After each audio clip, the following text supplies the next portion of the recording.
Escaping the police is always difficult in GTA Online, and I've been doing these challenges for the last few days. But today, I wanted to see if I could escape the police in GTA Online using three completely different vehicles.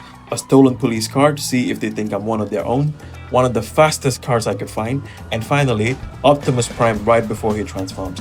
I thought at least one of these attempts would go badly, especially since I'm new to GTA Online. But what if I told you I didn't? Stick around to find out. But before we get into this video, 99% of the people that are watching this have not subscribed. So if you guys are new to my channel, make sure you guys subscribe. Now back to the video. I started the first attempt standing right in front of the police car that I had just stolen. To get a wanted level, the easiest thing I could do was to go and rob a nearby store.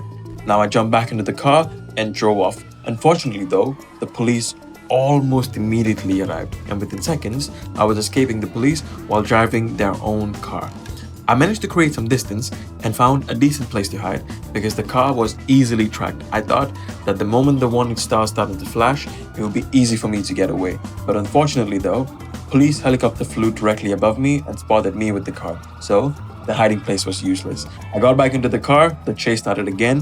While I was getting away, the most unexpected thing happened to me.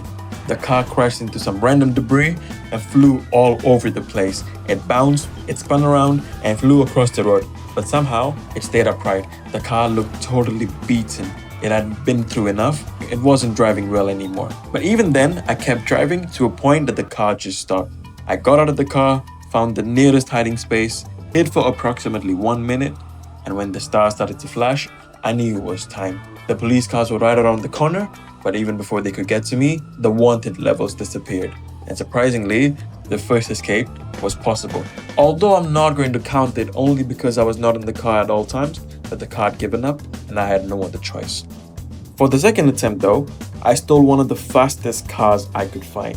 I needed another wanted level, and the police didn't really care even though I was driving over people constantly.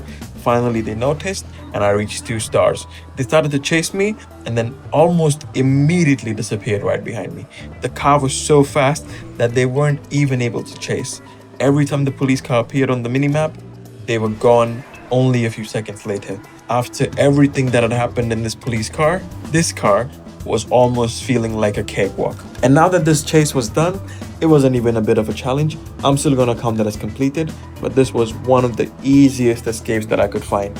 But I wanted to do something different. I wanted to make it much more difficult for me to escape. So I decided to choose one of the bulkiest cars that you can find. So I decided to use a truck.